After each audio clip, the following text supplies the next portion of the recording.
Beloved Biafrans, I greet you wherever you are in the world listening to me. Good morning, good afternoon, and good evening. Depends on your time zone. At this very moment, I found it imperative to know that you are there. Please don't touch the dial. As we continue this movement of freedom, I keep updating you to not to give up, neither sleep nor slumber, because what we are looking for already, we have gotten it.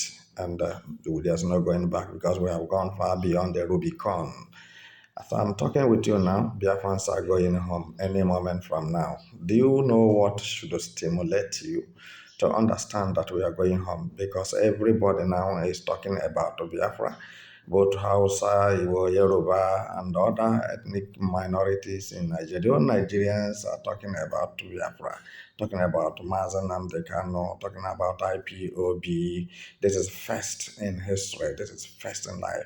So also United Nations is talking about Biafrans, talking about Mazen Nnamdi Kanu. Canada is talking about Biafrans. And Germany, Japan, they are talking about Biafrans. So also other like South Africa and Tanzania, call it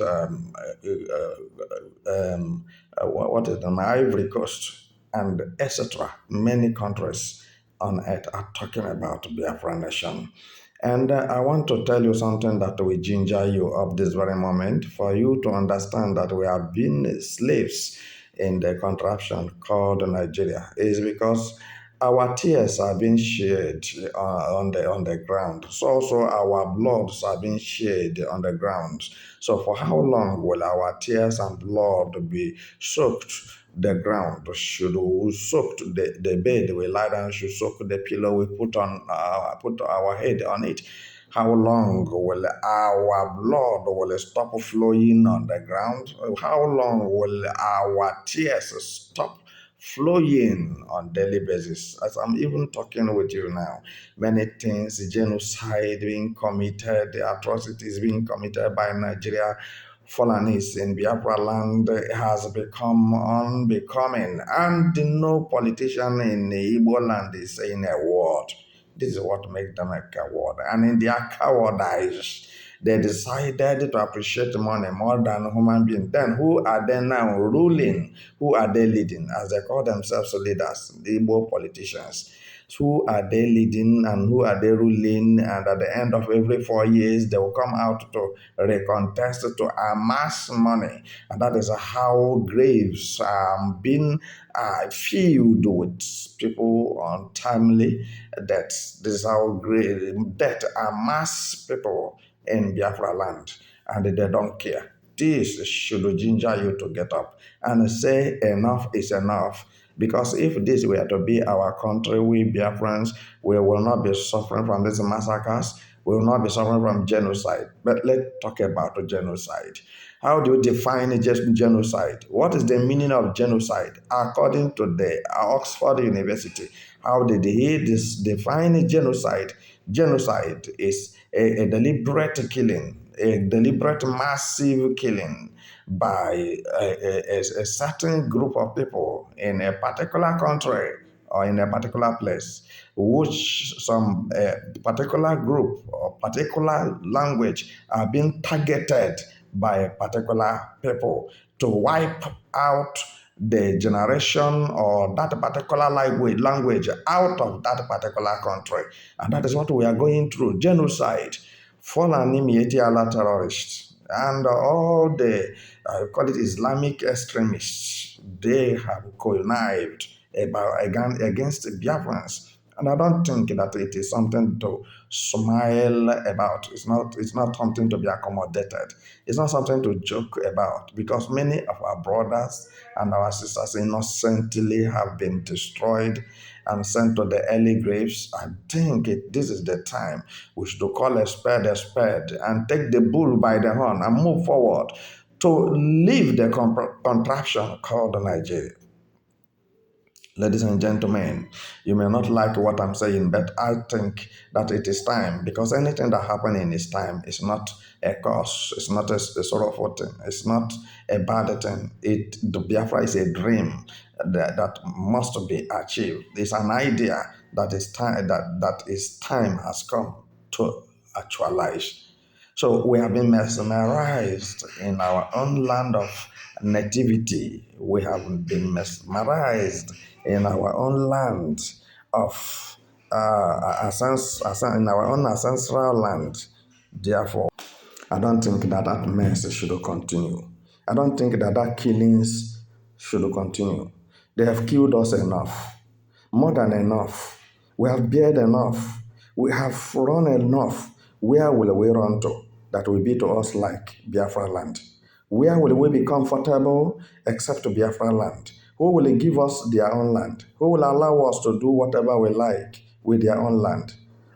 In everywhere in the world. We have ancestral homes. We have the land of indigenous people. We have people in their land that have freedom, exercise their freedom, freedom of speeches, freedom of a movement, freedom of everything. But in our land of nativity, we don't have freedom. They jam us together, they tie us together, they stock off in us in one place. Animals with a human being, carnivorous animals, lions and bees, and we call it snakes, spiders, and cockroaches. They just tie all of us together in one place. How can human beings live with insects, live with animals, carnivorous animals, without being destroyed? So Nigerian government and their system and whatever that has to do with them doesn't have human similitude.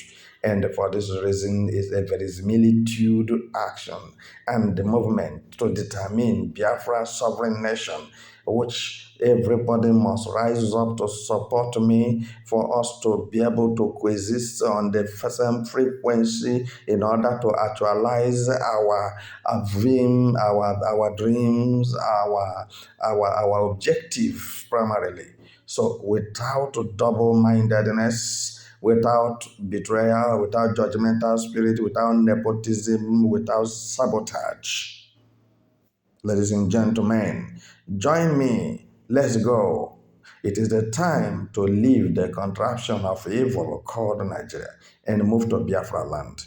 Biafrans have land of origin, and this is why we are being called the indigenous people of Biafra.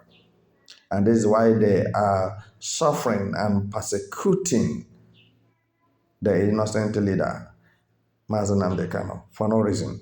So, my brothers and my sisters, wherever you are, listen to me. No place like home. Some slaves have sold Biafra land to Nigeria, but we are more than them physically, spiritually, financially, materially, and otherwise. And that is what we want to teach them. That they come to steal, to kill, and to destroy. But we have come to give life. We have come to give justice to our people. We have come to give them kindness, love. We have come to appreciate our people, appreciate our leaders who laid down their lives for us.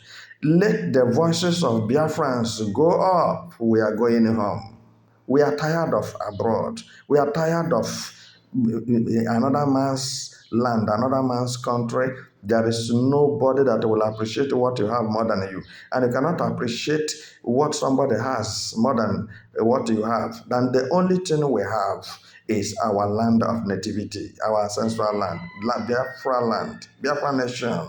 And this is why at all costs we are going to fight, and we have been fighting, and we are not tired, and we cannot be retired, and nobody can intimidate us. We cannot be frustrated, and no matter the type of sophisticated weapons you bring out to threaten us will not stop us crying every day because our bloods are being